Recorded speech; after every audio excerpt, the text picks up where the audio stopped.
मुझे बचपन से इस्लाम से इतनी नफरत नहीं थी। मैंने इस्लाम के अत्याचारों को देखा है और इस्लाम के अत्याचारों को देखने के बाद मैंने कुरान का अध्ययन किया। कुरान का अध्ययन करने के बाद मैंने हदीसों का अध्ययन किया। हदीसों का अध्ययन करने के बाद मैंने इस्लाम के इतिहास का अध्ययन किया। जब मैंने इस्लाम के इतिहास का अध्ययन किया तो मैंने ये पाया कि जब भारत में इस्लाम आया था 713 के आसपास मोहम्मद बिन कासिम नाम का एक राक्षस भारत में इस्लाम को लेकर आया था। उस समय पूरी दुनिया में केवल 15 लाख मुसलमान थे। पूरी दुनिया में केवल 15 लाख मुसलमान थे और पूरी दुनिया में उस समय 70 करोड़ हिंदू थे। पूरी दुनिया हिंदुओं की थी। जब इस्लाम का उदय हुआ, पहली लड़ाई बदर में लड़ाई हुई तो पहला अभी हटियोगी जी महाराज ने बताया था, संगे अस्वद, वो जो शिवलिंग है मक्का का, वहां सनातन धर्म को मानने वाले हिंदू रहा करते थे जो मूर्ति पूजा करते थे। इस्लाम ने तब से लेके आज तक लगभग 500 करोड़ हिंदुओं का कत्ल किया है। ये एक वैज्ञानिक आधार पर डाटा दे रहा हूं आपको। तो जिन लोगों ने मेरे 500 करोड़ भाई बहनों को मारा है और उनकी कुरान में ये स्पष्ट लिखा हुआ है कि जब तक दुनिया में एक भी काफिर, केवल हिंदू नहीं, काफिर का मतलब है नॉन मुस्लिम, जब तक दुनिया में एक भी नॉन मुस्लिम जिंदा है उनका इस्लाम का जिहाद चलता रहेगा, वो लोगों को मारते रहेंगे। बैकग्राउंड ये है कि पैगंबर मोहम्मद सल्लल्लाहु अलैहि वसल्लम ये केवल मुसलमानों के लिए नहीं है। ये भ्रम मिटा दीजिए, संकीर्णता के बाहर आइए, वास्तविकता के दर्पण में सच्चाई को देखिए। मेरा नबी अकॉर्डिंग टू होली कुरान, अल्लाह ताला स्टेटेड इन कुरान, वमा अरसलनाका इल्ला रहमतल लिल आलमीन। लोग अपने परिवार के लिए रहमत होते हैं, मेरे सरकार सारे संसार के लिए। और उनके बारे में कहा गया, अल-यौम अकमलतु लकुम दीनकुम। Today 1400 years ago, Allah Almighty stated in Quran, today I completed your religion for you. Today I completed, आज इस्लाम को मैंने मुकम्मल किया है। तो पैगंबर मोहम्मद के हाथ पर इस्लाम शुरू नहीं हुआ है, मुकम्मल हुआ है। सुभान अल्लाह, क्या बात, सुभान अल्लाह। इस्लाम की वास्तविकता मक्का मदीना से नहीं शुरू होती, मक्के मदीने में मुकम्मल होती है। तो तलाश करो इस्लाम शुरू कब से हुआ।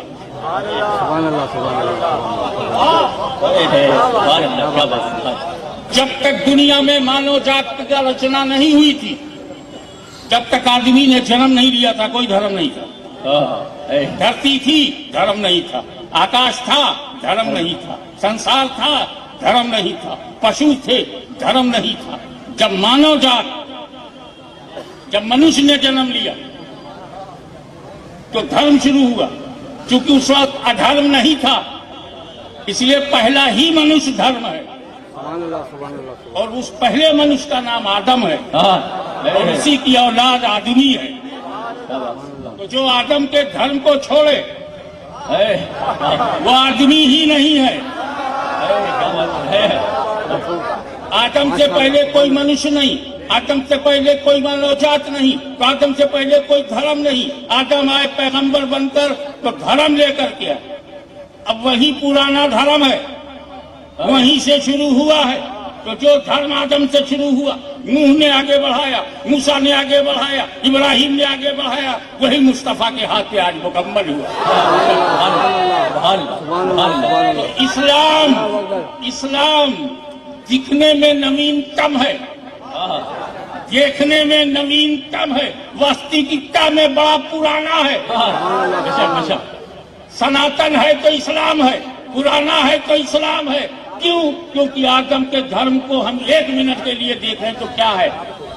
वो आए थे अपनी औलाद में, अपने परिवार में, उसको पहचानवाने के लिए जो उनका रचयिता है। रचनाएं सीमित होती हैं, रचनाएं सीमित होती है, रचयिता सीमित है। इसीलिए मैंने वो पढ़ा था, तुमेकम वरणियम तुमेकम शरणियम तुमेकम जगत कारणम विश्व रूपम। तू ही काबिले जिक्र है, तू ही वर्णन योग्य है, तेरे ही निकट शरण की प्राप्ति है, तू ही सृष्टि रचयिता एवं विश्वव्यापी है। तो जिसने सारी दुनिया को बनाया वो असीमित है, निराकार है, अनंत है, अनलिमिटेड है। Unlimited can't inter into limited. असीमित सीमित पे प्रवेश कर ही नहीं सकता, चाहे जितनी आज पढ़ो, चाहे जितना मंत्र पढ़ो। सीमित में असीमित जा ही नहीं सकता। अरे सीमित में बहुत छोटे सीमित में जब बड़ा सीमित नहीं जाता। कटोरे में पानी सीमित है, तालाब नहीं जाएगा। टैंक में भी सीमित है, दरिया नहीं जाएगा। दरिया भी सीमित है, उसमें समंदर नहीं जाएगा। तो किसी आकार में निराकार कैसे क्या है? अगर आप बुद्ध निरपेक्ष नहीं है, अगर आपके अंदर तर्क संगत बात करने की क्षमता है, तो आपको ये जानना होगा कि Adam first man of the world and his wife Hawa first women, और हम सब उनकी औलाद हैं। दुनिया में एक आदमी नहीं है जो आदम की औलाद ना हो। तो सब एक ही जात के तो हुए। क्या बात है? क्या बात है? सब आदम की औलाद है तो एक ही जात के। और आदम अपने को पुजवाने नहीं आए थे, अपने बनाने वाले को पुजवाते थे। आदम को मत पूजो, जिसने आदम को आदम बनाया है उस बनाने वाले को। रचनाओं का आदर तो किया जा सकता है, मगर रचनाओं को भगवान नहीं बनाया जा सकता। बेशक उसकी पूजा नहीं की जा सकती, चाहे वो कितना ही महान हो। महान होगा तो उसकी महानता को हम स्वीकार करेंगे, लेकिन जो अधिकार खुदा का है वो खुदा को देना पड़ेगा। जो अधिकार माँ का है वो माँ को देना ही पड़ेगा। जो अधिकार पिता का है वो पिता को देना ही है। ऐसा जो अधिकार बीवी का है वो पड़ोसन को नहीं देंगे।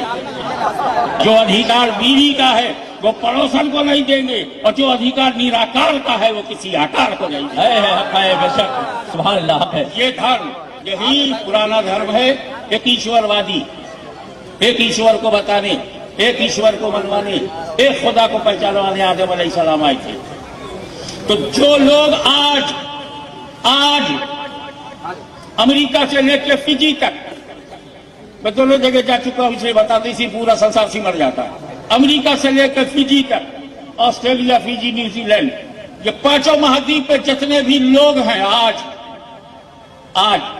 अगर एक ईश्वर को मानते हैं तो आदम की सच्ची औलाद है। क्या बात है? एक ही को मनवाने वो आए। तो धर्म का पुराना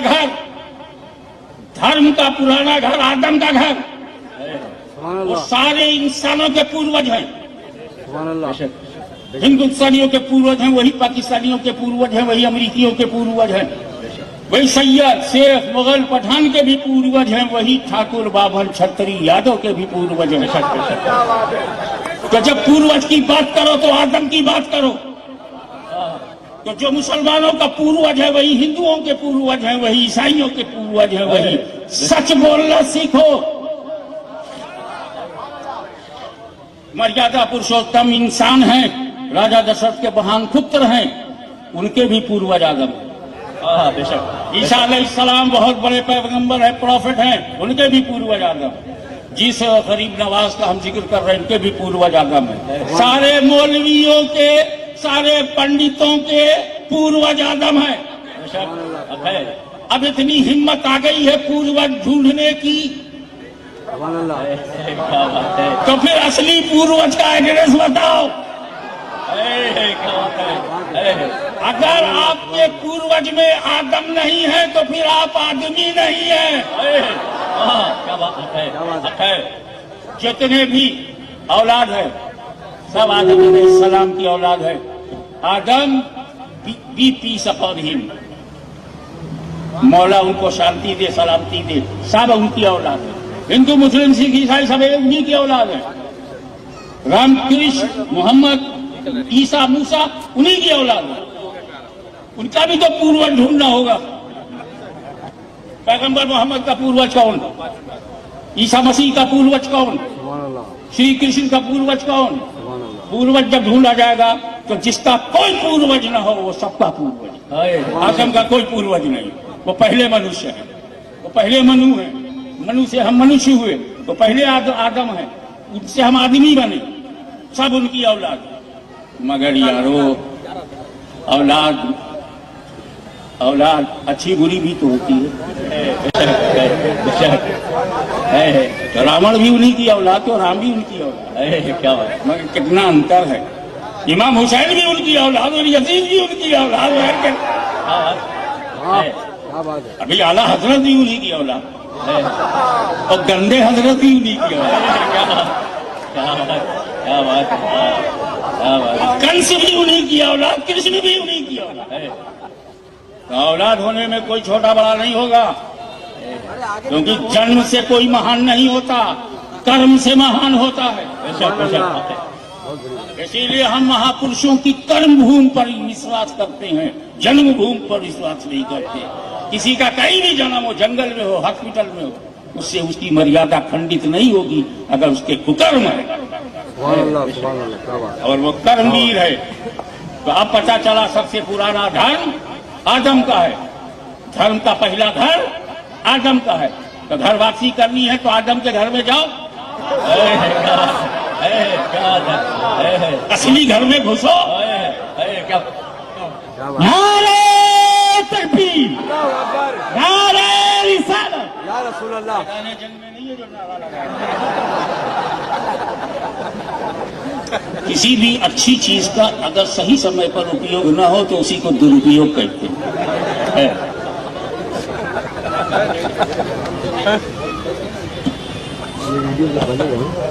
अब जब ये बात स्पष्ट हो गई कि हम मानव जात एक जात है, अपने कर्मों से इसके स्थान की को चिन्हित किया जाता है। सुभान अल्लाह। नंबर 2, आदम आए और उनकी बीवी आई।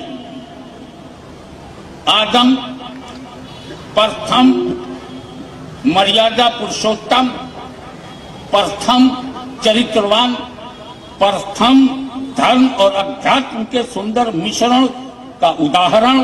आदम आदमियत का समंदर, आदम ह्यूमन वैल्यूज जिसके अंदर, आदम मानव गुणों से युक्त धरती पर आए तो पहला कदम कहाँ रखा?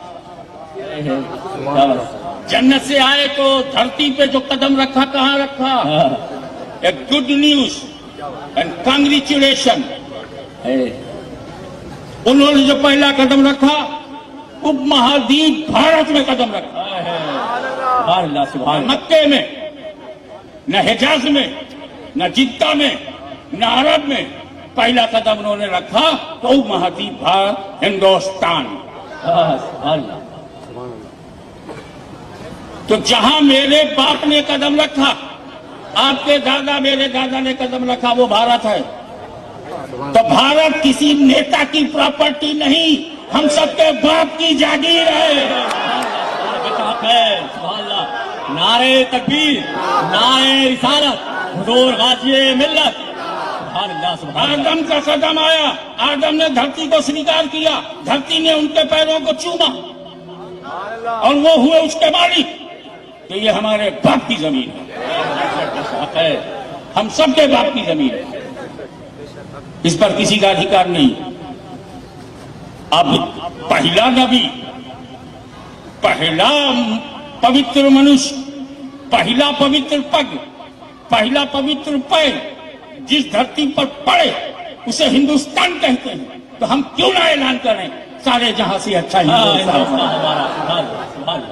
और एक बात बहुत से लोगों को नहीं पता, मगर मुसलमानों के बच्चे बच्चे को पता है कि जब आदम ने हिंदुस्तान में कदम रखा तो अकेले आदम ने नहीं रखा, उनके अंदर नूरे मोहम्मदी भी था। नूरे मोहम्मदी ने, लाइट ऑफ प्रॉफिट ने जिस एरिया को अपने नूर से मुनव्वर किया वो हिंदुस्तान है। इसीलिए हिंदुस्तान किसी को रिजेक्ट नहीं करता। अंदर से आओ या बाहर से आओ,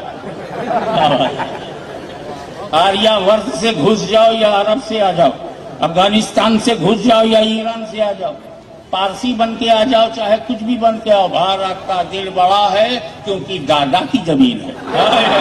सुभान अल्लाह, क्या बात है, सुभान अल्लाह, सुभान अल्लाह। लेकिन भारत आने वालों में दो तरह के लोग बाहर से आए और उनमें बड़ी भिन्नता है, मिक्सिंग मत करो। दो किस्म के लोग भारत में बाहर से आए, एक जमीन के लिए आया, जमीन के लिए, सत्ता के लिए, पावर के लिए, सम्राट बनने के लिए। एक शब्द में कहूं, जमीन के लिए। जमीन के लिए यहां बहुत सारे लोग आए, बाहर से आए, कोई लूटा और चल दिए, लड़ा निकल गए, कोई बस गए, इतना प्यार हुआ कि बस गए। लेकिन बाहर से आने वालों में दूसरे किस्म के लोग वो हैं जो जमीन के लिए नहीं, दीन के लिए आए, रिलीजियन के लिए आए, मैसेज लेकर आए, पैगाम लेकर आए। तो जो लोग दीन के लिए आए वो और हैं, जो जमीन के लिए आए वो और हैं। जो जमीन के लिए आता है वो हथियार लेके आता है, जो जमीन के लिए आता है वो सेना लेके आता है, जो जमीन के लिए आता है वो तोप लेके आता है, जो दीन के लिए आता है वो कैरेक्टर लेके आता है, जो दीन के लिए आता है वो चरित्र लेके आता है, जो दीन के लिए आता है वो शांति दूत बन करके आता है, जो दीन के लिए आता है आत्मा का शुद्धिकरण करता है, जो दीन के लिए आता है वो आपकी चरित्र में पवित्रता का समावेश करता है, जो दीन के लिए आता है वो मानव के हित में आता है, इंसानियत के लिए आता है। तो जमीन के लिए जो आया वो हमारा नहीं है, जो भारतीय मुसलमानों के वो नहीं है जो जमीन के लिए आए। भारतीय मुसलमानों के पीर वो है जो दीन के लिए आए। और नामनेद करता हूं डंके की चोट पर, जो जमीन के लिए आया उसे बाबर जहीरुद्दीन कहते हैं, और जो दीन के लिए आया उसे ख्वाजा मोइनुद्दीन। नारे तकबीर, नारे रिसालत, ख्वाजा का हिंदुस्तान। ये भारत में जितने भी हैं चिश्ती हैं, ये बाबर की औलाद नहीं है, ये ख्वाजा मोइनुद्दीन की रूहानी औलाद है। हमारा रिश्ता बाबर से नहीं है। पीछे जाओगे तो पता चलेगा कि जहीर बाबर से हमारा नहीं, अली हैदर से हमारा ताल्लुक है। ख्वाजा गरीब नवाज आए, वो है इस्लाम का नमूना, वो है इस्लाम का आइडियल, वो है रियल इस्लाम, वो है ओरिजिनल इस्लाम। इसीलिए देखो मस्जिद में सिर्फ मुसलमान दिखते हैं, हिंदू नहीं। मंदिर में सिर्फ हिंदू दिखते हैं, मुसलमान नहीं। और ख्वाजा के यहाँ दोनों दिखते हैं, क्योंकि रियल होता है, मोटिवेटेड होता है। तो व्यापार के लिए जो आता है वो कुछ और होता है, परवरदिगार के लिए जो आता है वो कुछ और होता है। तो जो इस्लाम स्टार्टेड फ्रॉम आदम अलैहिस्सलाम, तो होता क्या था? ये जो समाज है, समाज की मानसिकता है, उसके अनुकूल खुदा पैगंबर भेजता था। जिस समाज में जो स्टेटस होता था, महानता का, उसी स्टेटस पे प्रॉफिट आता था। जब दुनिया ये सोचती थी कि सबसे महान वो है जो अति सुंदर हो, most beautiful, more than daily morning, most matchless beautiful हो, वही महान है। ऐसे समाज के प्रदर्शन के लिए खुदा ने यूसुफ अलैहिस्सलाम को भेजा। Profit Yusuf, in Bible his name is Joseph, and in Arabic Yusuf. Yusuf, in my opinion, not only beautiful, he was beauty. Not beautiful, he was beauty himself. वो हुस्न, वो हसीन नहीं, सिर्फ हसीन नहीं, हुस्न थे। जो देखे दिल दे बैठे, जो देखे दिल दे बैठे। तब उन्होंने अपनी उस ब्यूटी से लोगों को खुदा तक पहुंचाया, बनाने वाले की पहचान कराई। और जब एक समय ऐसा आया, ना बाबा जिसके पास ताकत हो, जिसके पास मैजिक पावर हो, जिसके पास जादू हो, जो लकड़ी को सांप बना दे, सांप को लकड़ी बना दे, छू मारे आदमी को गधा बना दे और फिर गधे को सत्ता दिला दे। ये जादू की बात कर रहा हूं, आज की बात नहीं। जब वो समय था कि जादू ही वही शक्तिशाली है, तो वो जमाना था फिरौन का, वो जमाना था फिरौन का। और उसने सारे तकरीबन 500 नियर अबाउट जादूगरों को बुला के, हकीकत में वो लोग रस्सी को सांप बना देते थे। रस्सी डालेंगे, मंत्र बढ़ेंगे, सांप बन जाएगा। ऐसे मंत्र तो हमने सुने हैं, वो सांप बना दिया। ऐसे अंधकार में जीवन व्यतीत करने वालों के पथ प्रदर्शन के लिए किसे भेजा जाए, जो जादूगरों की जादूगरी को परास्त करके सच्चे खुदा की पहचान करवावे। तो उस समाज को के पथ प्रदर्शन के लिए रब ने मूसा अलैहिस्सलाम को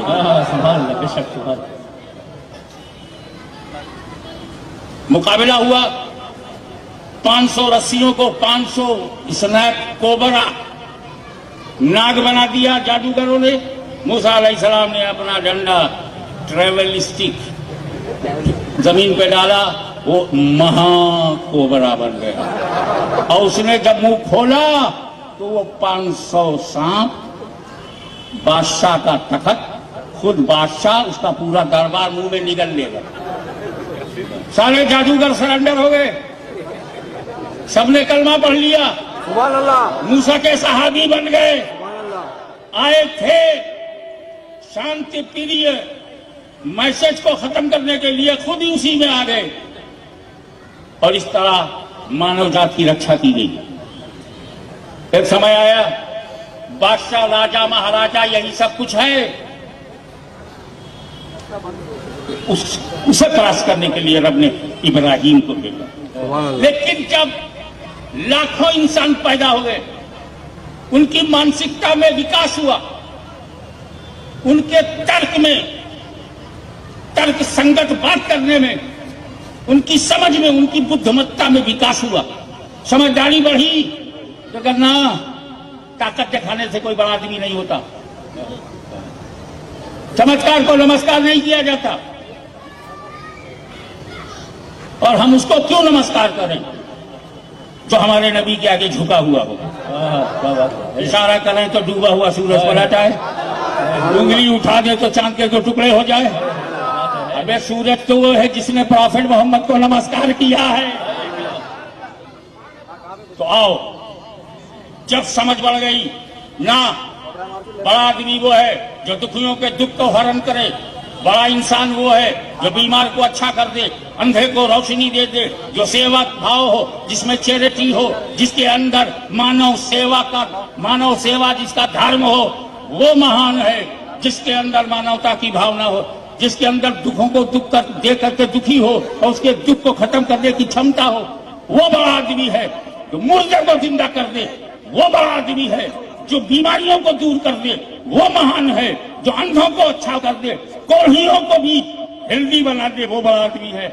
जब समाज की सोच ऐसी हुई तो उस समाज के पथ प्रदर्शन के लिए ईसा मसीह को भेजा। ईसा मसीह आए, चैरिटी का दरवाजा खुल गया। ईसा मसीह आए, दुखियों का दुख दूर होने लगा। ईसा मसीह आए, अंधों को रोशनी मिल गई। ईसा मसीह आए, बीमारी ही नहीं दूर हुई, अगर कोई मर गया है तो उसे जिंदा भी किया। अब ज्ञान बढ़ा, शस्त्र ज्ञान बढ़ा, युद्ध ज्ञान बढ़ा, साहित्य ज्ञान बढ़ा।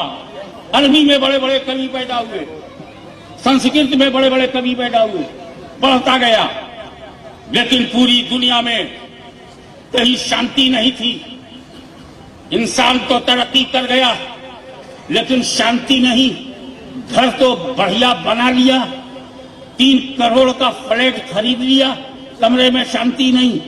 बेहतरीन किचन बन गया, मगर मन को शांति नहीं। विवाहित जीवन व्यतीत कर रहे हैं, मन को शांति नहीं। हुकूमत चला रहे हैं, बादशाह को शांति नहीं। अशांति, अशांति, तो दुनिया को जरूरत पड़ गई शांति की। हथियार रख दो, शांति चाहिए। बकवास बंद करो, शांति चाहिए। शराब पी करके गुंडागर्दी मत करो, शांति चाहिए।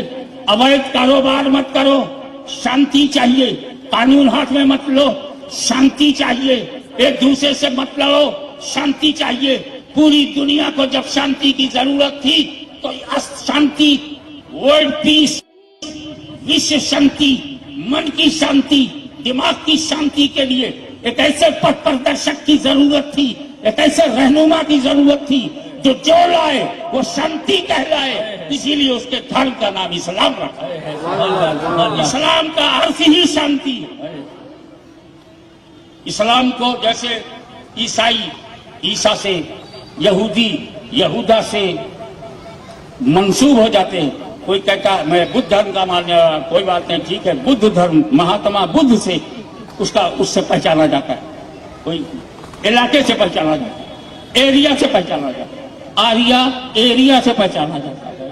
लेकिन ये एक अकेला इस्लाम है जो न मक्के से पहचाना जाता है, न मदीने से पहचाना जाता है, न पैगंबर मोहम्मद के नाम से पहचाना जाता है। इसका अपना अकेला नाम है, इन्ना दीना इंदल्लाहि इस्लाम।